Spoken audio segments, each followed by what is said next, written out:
Você já pensou nunca mais ter que se preocupar com qualquer aumento de imposto ou criação de novos impostos?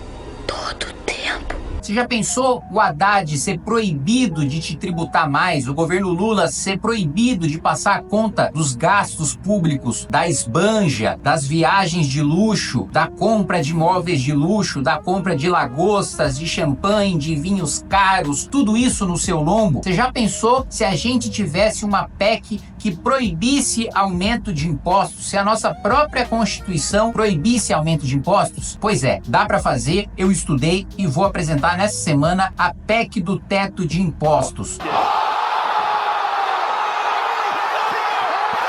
que impede que a arrecadação do governo federal, a arrecadação real, seja superior à do ano anterior, impedindo na prática que qualquer aumento de imposto seja implementado. Ou mesmo que o governo queira implementar uma nova tributação ou aumentar a alíquota de qualquer imposto, no próximo ano ele vai ser obrigado a devolver o que arrecadou a mais para o pagador de impostos. Vou explicar essa ideia para vocês logo depois que você se inscrever no canal, clicar no sininho para receber as notificações, deixa o seu like, compartilha esse vídeo. É importante essa ideia ganhar corpo, é importante essa ideia ganhar peso, porque aí eu tenho mais facilidade para conseguir as assinaturas dos deputados federais para apresentar a PEC, são 171 assinaturas. E lembrando que nós estamos aí com um clube do livro. Se você quiser ser um dos fundadores da editora Valete e a partir das nossas publicações receber os livros, ter acesso a esses livros que estão ficando muito bons, muito bonitos e mais importante, com conteúdo muito qualificado para você ser capaz de fazer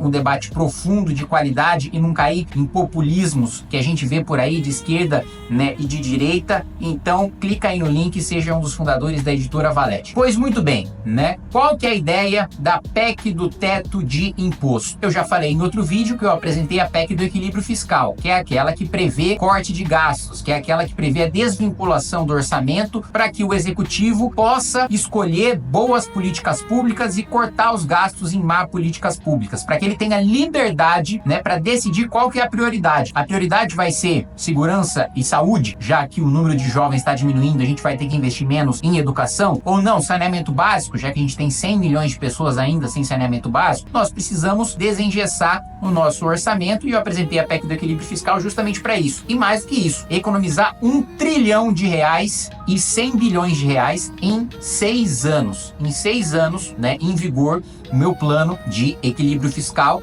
a gente consegue derrubar com isso drasticamente a taxa de juros, a inflação e o dólar. Assim, é uma baixada violenta. Seria o maior ajuste fiscal e a medida econômica mais estruturante e importante desde a implementação do Plano Real. Muito bem, a gente tratou da despesa. Vamos tratar da arrecadação também. Por que não limitar o quanto o governo pode nos taxar? Se você assistiu o meu vídeo sobre a PEC do equilíbrio fiscal, você viu que a gente tem o maior imposto da América Latina e o maior imposto entre os países emergentes. Ou seja, nós somos menos competitivos do que todos os outros países em desenvolvimento, que todos os outros países da América Latina, os nossos vizinhos. Não vale a pena investir no Brasil. Pois muito bem, qual a solução que a gente tem para isso e para impedir essa sanha arrecadatória do governo, não só desse governo, próximos governos, nos próximos 20 anos, 30 anos, fazer uma mudança na Constituição para que a arrecadação do governo, a arrecadação real, não possa ser superior à do ano anterior. Ou seja, não pode ter aumento de imposto. Se o governo tiver uma arrecadação real superior à do ano anterior, então, se em 2025 ele arrecada mais do que em 2024, ele é obrigado a devolver esse dinheiro para o pagador de impostos. E aí tem vários mecanismos para ele devolver. Pode ser no outro ano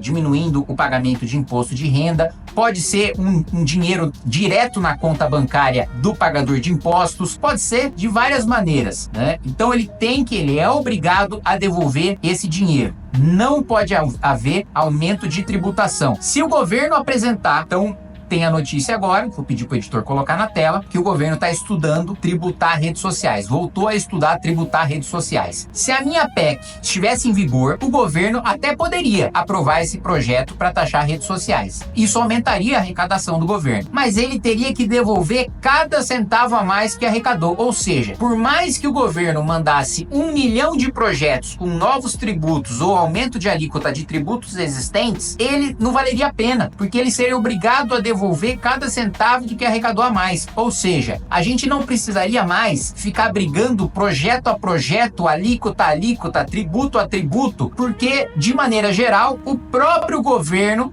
se quer ter recursos para investir em determinada área, ele seria obrigado a cortar gasto, porque ele não pode aumentar a arrecadação. Entendeu a lógica? E como é por PEC, não tem nenhum projeto de lei ordinário, nem nenhum projeto de lei complementar do governo que possa atropelar essa PEC. Todo o dinheiro arrecadado a mais tem que voltar para o cidadão. Aí você me pergunta, e se não for devolvido para o cidadão? Tem consequências. Qual que é a consequência? Cassação do presidente da República. Ele perde o cargo e fica inelegível, como se tivesse sofrido impeachment. Também o impeachment é a cassação do ministro da Economia. Ele perde os seus direitos políticos e perde o cargo, fica inelegível por 8 anos e perde o cargo de ministro da Economia. Mais do que isso, se o dinheiro não for devolvido ao pagador de impostos, fica proibido pagar salário de deputado, de senador, de presidente da República, de ministro de Estado, de ministro de Suprema Corte ou de qualquer corte superior, de qualquer tribunal superior, fica proibido o pagamento salário do Procurador-Geral da República. Todos aqueles agentes políticos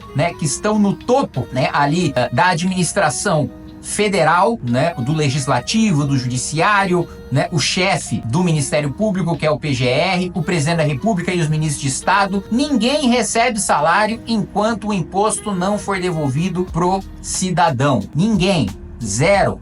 Fecha a máquina pública só para esses que são os responsáveis por não devolver imposto. Vocês acham que eles deixariam isso acontecer? Vocês acham que os deputados, que os senadores, que o presidente da República, ia deixar chegar nesse ponto de não devolver o dinheiro da arrecadação para o cidadão, sob pena de ser cassado, perder os direitos políticos e ainda todo mundo em Brasília vai ficar sem receber salário? É óbvio que não. Aí você pode me perguntar, mas essa não é uma ideia rasa? Essa não é uma ideia que não dá para implementar, que é populista? Não. Eu pesquisei antes de apresentar, estudei justamente com base numa legislação americana, que existe e está em vigor há mais de 30 anos, que é a Emenda Tabor, do estado do Colorado. A Emenda Tabor, basicamente, em tradução livre aqui para vocês, é a Declaração dos Direitos do Pagador de Impostos, Taxpayer Bill of Rights. E aí, ela determina justamente isso. Não pode haver aumento real de arrecadação, ou seja, a arrecadação do ano subsequente não pode ser maior do que a do ano anterior. É um congelamento de tributos. Se arrecadar mais, tem que devolver para o cidadão, e aí lá eles têm vários mecanismos que alguns dá para a gente adotar aqui, outros não dá, e aí eu estou desenhando isso para o meu projeto, para devolver esse dinheiro para o cidadão. E mais, a administração até pode, existe uma hipótese em que o governo pode gastar o dinheiro se aumentar a arrecadação. Qual que é essa hipótese? Se o povo deixar. O povo do Colorado, sempre que há aumento de arrecadação, ele é consultado pelo governo,